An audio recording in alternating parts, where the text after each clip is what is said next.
Hey everyone, how's it going? Five Finger Shuffle back here with another video, and it is that time again. We are ready for another tier list update. So this is only the second month we've done this. I am going to do things a little bit differently this time. We're going to go through one at a time as always.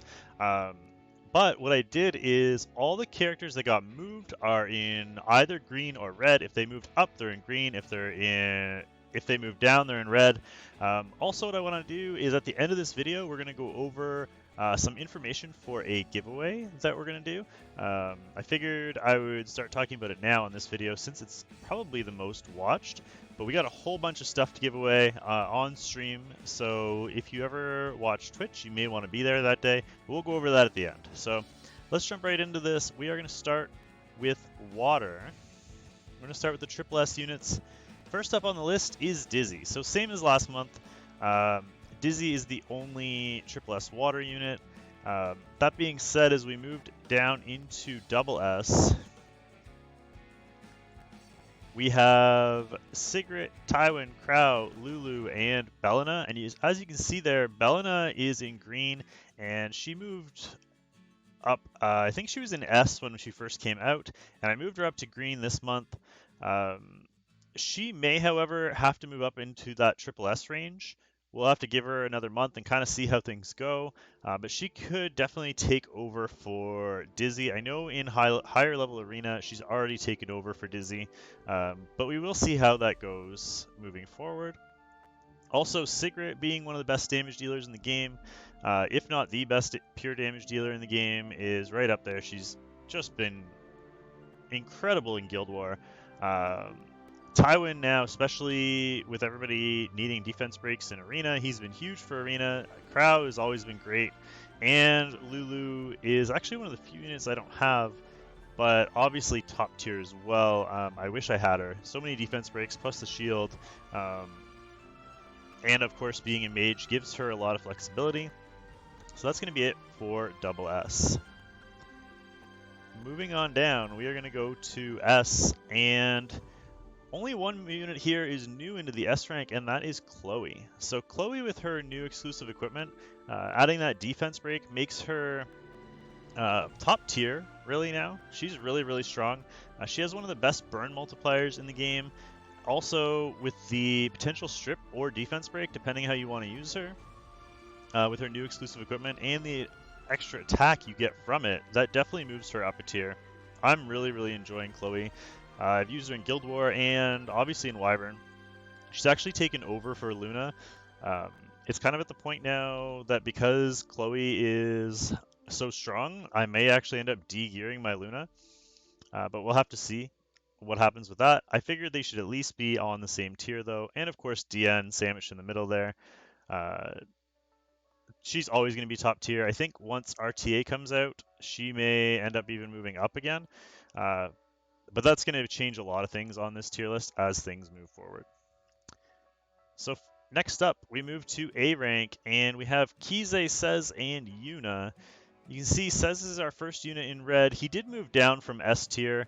He's still a great unit. He still hits crazy hard, but he's just not as relevant as he was before the Wind Rider change.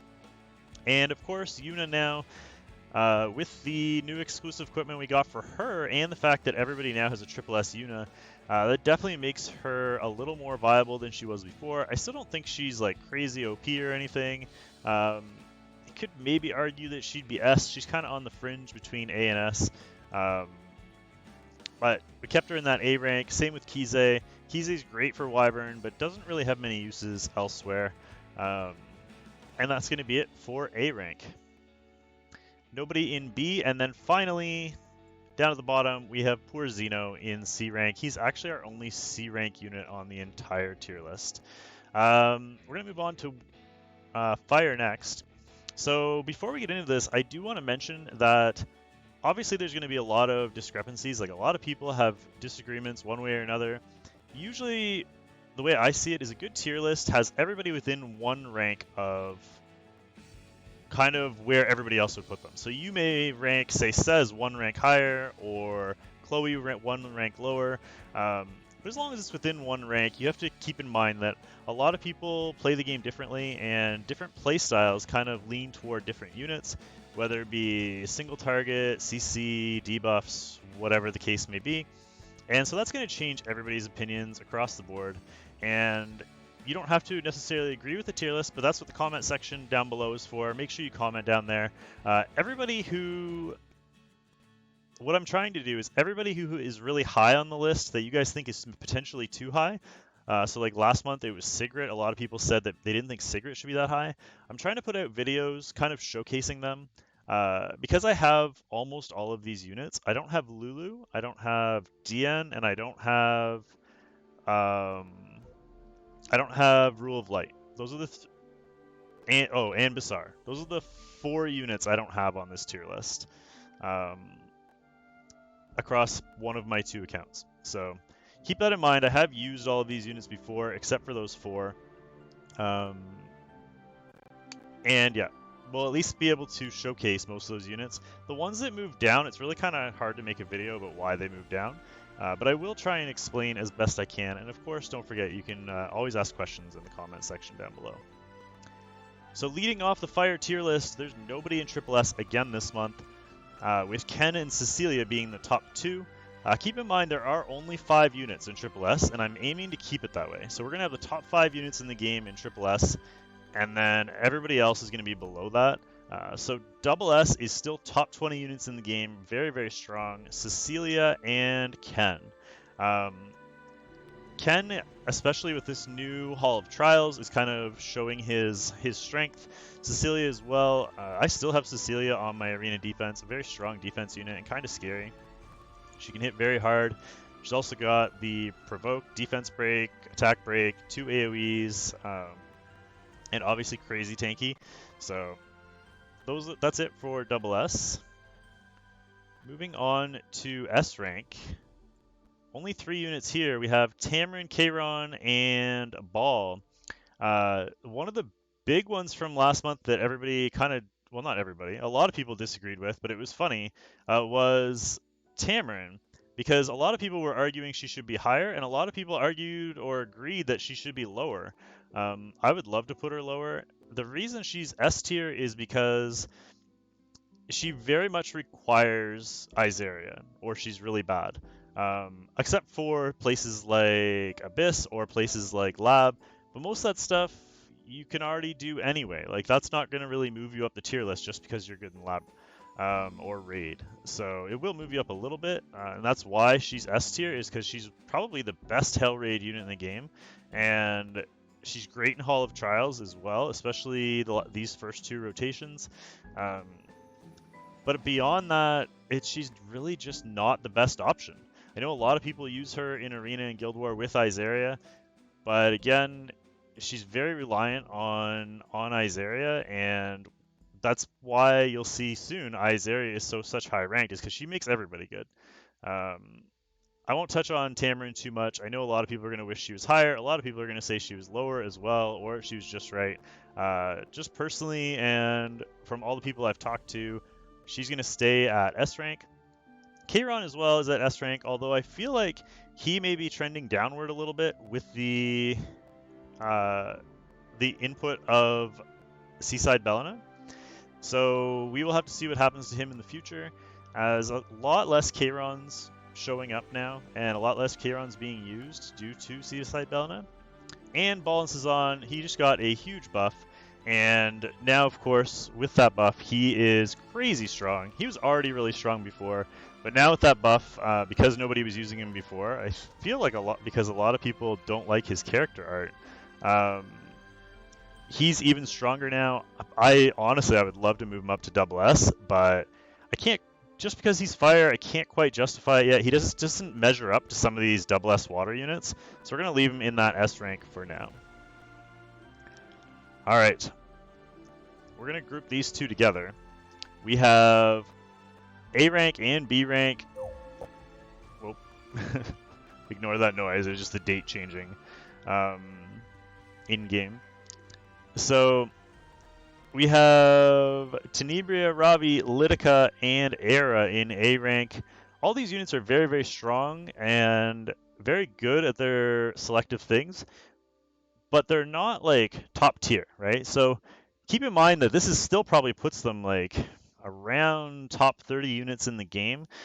It's still very strong, but they're just not top tier anymore. Litica kind of had that potential, but now with ML Silk kind of taking over and having the strip, she's just stronger. Tenebria is still great AoE. She hits crazy hard. Ravi's still a great Guild War unit. Era still has the attack buff and the burns. They're all really strong, just not top tier. And then into B rank, Haste really doesn't have a place anymore. He's still good in Hall of Trials sometimes. He can be used early game, but this being more of a later game tier list, he's just not quite as relevant anymore. Same with Charlotte. I feel like Charlotte either needs a buff or she needs an exclusive equipment to make her stronger. Although that being said, I feel like she could be a sleeper in RTA, and maybe that's why they haven't touched her. Surmia as well. Surmia hits really hard once you've got her skilled up, but she's very one-dimensional. She only gets the one turn. She's fire. It kind of, she's very niche, but where she's good, she's great. So, and kind of the same with Saul. Saul actually, we were talking about it today. He may be very good in this current Hall of Trials. I don't have him built, but if I did, I would probably try him there because he'd probably be very strong. All right, moving on to the wind units. At the top of the list, Izaria. Actually, before we move on, you notice nobody moved in the fire section. So nobody moved up, nobody moved down. Izaria, top tier. She's potentially the best unit in the game on manual. She's not good on auto, really, but she can be used on auto. I know a lot of people use her in A11. But in terms of on manual, she's definitely top tier. She's one of the best units in the game, and she's only getting stronger as you come up with units that really rely on their third skills. I actually made a video recently of her in Lilibet. I know a lot of people use her in Tamron, her and Angelica, anything like that. Her and anybody is really strong. All those people with crazy OP third skills are absolutely in love with Izaria. On to the double S rank. We have another green here in Bassar. So Bassar was actually A rank the last we talked about him. I actually moved him up to S, and then I moved him up again to double S, mainly because he's become so meta in Arena. He's getting so much play. We'll have to see how that goes. He may end up dropping back down to S, but for now, he is one of the most coveted units out there. Just because he can burn into his strip and it can be irresistible, which if you watched my Arena Rush on the weekend, you'll know that how frustrated I was using Gerardo and how most of my losses were because he missed his strip. And if he misses his strip and you're planning on defense breaking and then nuking, there's nothing you can do. Also in this tier, we have Destina, who with her new exclusive equipment has a really low cooldown on her skill 3, and is probably the best PvP healer in the game now. And of course, the most annoying unit is Violet. That evasion is still broken, and it's just really strong, and that's why he gets that play there. He's also very good in Raid, which kind of keeps him up there. He's also makes him not only good in PvP, Guild War, and Arena, but also now you can use him in PvE, which is really nice. All right, moving on to the huge S tier. Although I see a mistake. Before you start hating in the comment section, Biken didn't move down. Biken actually moved up. That should be green. I apologize. That's a definite mistake. I'm not going to start the video over again because of it, but I moved her up. She was A rank last month, and after discussing it with a few people, I kind of said last month that I thought she was on the fence and between A and S, and I moved her up just because she can hit crazy hard. I actually fought one in Guild War today, and we got a clip of it on stream because she took 6 turns and killed my Crow through immunity, and my Crow is like 25k HP, maybe 26k HP. Killed him through immunity because she took so many turns. Luckily, I had Shooting Star Arcades in there, so I just revived him and it was fine. But it was a little ridiculous. She just kept going over and over and over again, and almost killed my shooting star Katie's as well. So it was a little scary, but we still got the win anyway. But yeah, so she moved up not because of the Guild War, but just because of how hard she can hit, and she's kind of one of those units, like, she kind of is like Sigrid, where she can just nuke whatever she wants to nuke, and there's always going to be a place in the game for that. Same as Sirmia, but Baiken is a lot less situational, so she moves up the board, and she's also great in Wyvern. Or sorry, not Wyvern. Great in Banshee, for those of you that farm Banshee. So yeah, Baiken definitely gets the nod moving up to S tier. And debuting on the list total was Vivienne. You can see the 3 question marks down here at the bottom. She was down there waiting to kind of get some play before we decided where to put her. And so she's going to debut at S tier. I really like her 3-turn immunity and 3-turn attack buff. I think it's a very unique combination. That combined with the fact that her AoE can spam over and over is really strong. I haven't really got a chance to play with her yet because I've got so much other stuff to work with, but I have been playing with her on my baby account, and I really like her. I don't think she's like triple S or double S. I don't think she's really that strong, but she's still really fun to use. She's a really fun unit, and she's also strong on top of it. So we put her in S tier. Also in S tier, we have Charles, who, if you've ever faced a Charles in Guild War on Elbrus, I'm sure you've faced his wrath. Also, Euphine. Euphine's one of those units to watch. She may end up moving up this tier list next month, as with her new exclusive equipment and with the crazy buff she just got, she could end up getting a little more play. I just wanted to give her a little time to see kind of how that goes. Lilibet is also in this S tier. Similar to Baiken, she can come in and one-shot against revive comps. She is a little niche because you probably only bring her in against revives. But I have been known to bring her in just to snipe Seaside Bellinas because she can do so much damage. She can still come in and snipe them, even if it's not a revive comp. So sometimes it's kind of nice just to get that unit out of the way if you plan on doing single target attacks. Also, we have regular Bellina and Vildred rounding out the S tier. Uh-oh, wrong button. Crap. Let me try that again. Alright. A tier, we have nobody. And B tier, we wrap up with Ludwig. Poor Ludwig. Ludwig can hit crazy hard. I know everybody's seen YDCB's videos of Ludwig. He's a really hard hitter when set up, but he does take a lot of setup, and he's very niche, and doesn't get a lot of play because that's really the only thing he can do. And his buff, I don't think, was really consequential, so that's why he gets to stay at B tier, even though he can fully cleave units. That kind of goes to show you how strong all these Nat 5s are, is that even in B tier, you have units that can wipe the entire map, and so that is to say that none of these units are bad. They're all very good and can all be used somewhere. I've even lost to a Xeno before, embarrassingly enough. Alright, we're going to do both the light and dark units at the same time. Let's start with the triple S tier. Same as last month, we have Judge Kize, Rule of Light, and Cecilia. Pretty standard. I don't think there's any arguments here.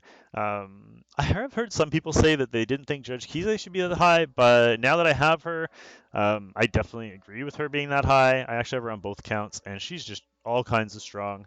Obviously, Rule of Light, OP. She's probably the most coveted healer of the MLs, of the two ML healers in the game.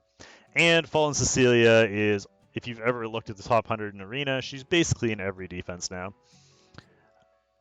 On to the double S. Double S, we have Maid Chloe leading it off. I debated... I wish Ruel and Maid Chloe were on the same tier. It bugs me that they're not, but I only want to have 5 units in the top, and I just barely gave Rule of Light the nod here. I really enjoy playing with Maid Chloe. I think she's very, very, very strong. With that attack buff as well is like a sneaky advantage. On top of the AoE revive, she could very well be triple S, but that means we'd have to move somebody down in order for her to go up. and I just don't see anybody moving just yet. Although over in that water tier, we may have that swap over there. So we'll have to see what happens in the months to come. All right, over to Dark, we have ML Ravi. ML Ravi was one of those units that surprisingly, a lot of people didn't think she should be that high. I still don't understand it. I need to make a video for you guys of how strong ML Ravi is because she is insanely OP. She is one of the top arena defense units in the entire game. If you have her, show her some love, skill her up. The reason people are thinking she's not good is because they just don't know how to use her yet. If you don't believe me, stay tuned for a video that I'm going to make coming up because I literally attacked her in arena. I brought my defense break and my Judge Kize in. I stripped everybody.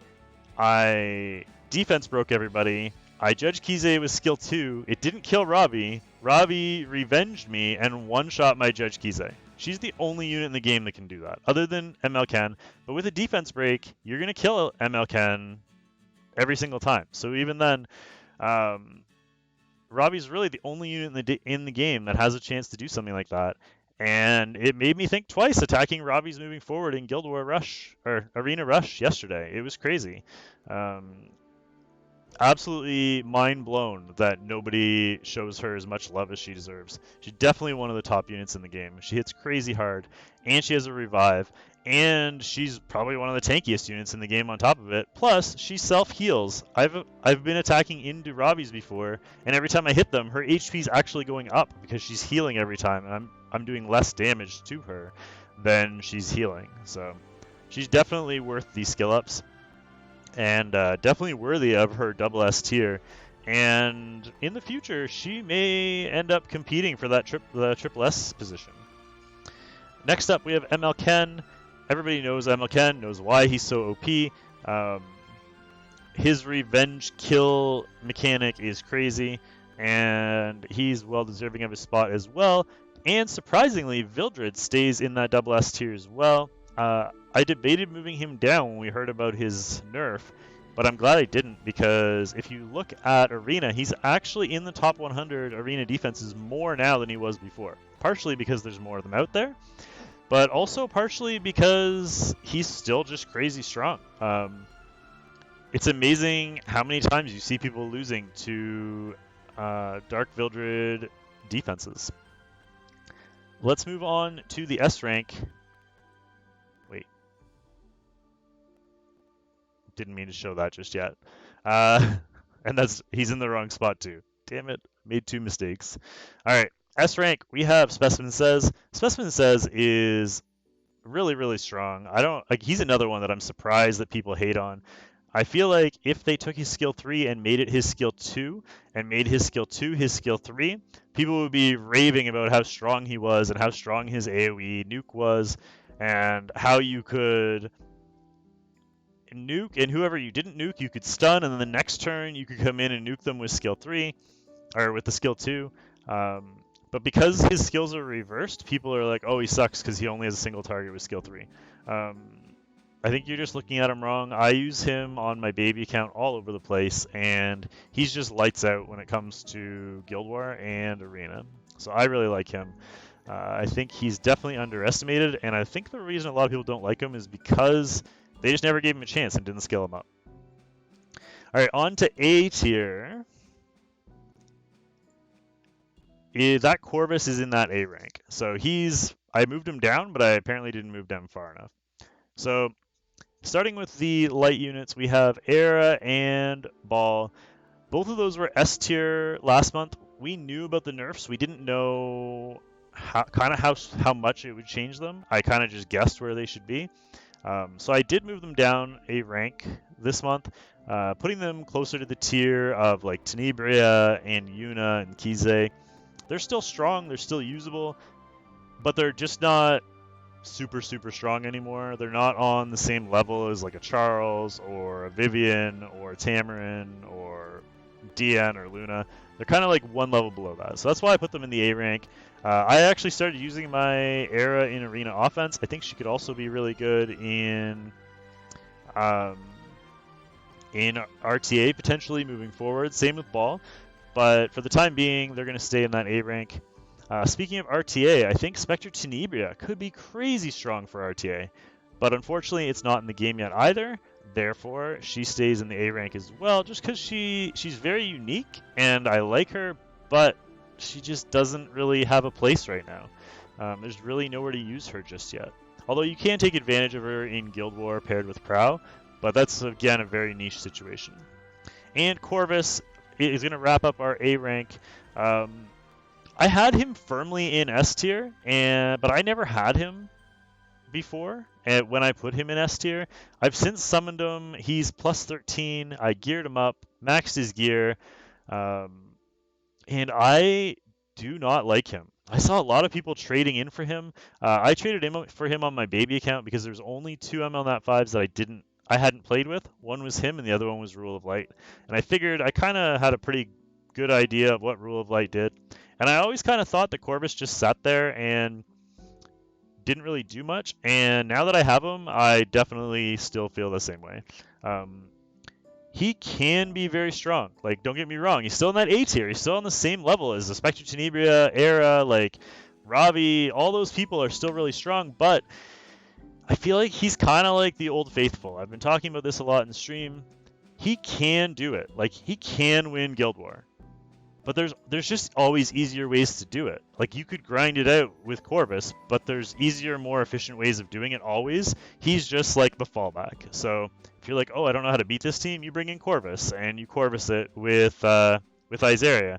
But again, that's more of an Izaria being really strong, not a Corvis being really strong. That being said, he'll also be really good for things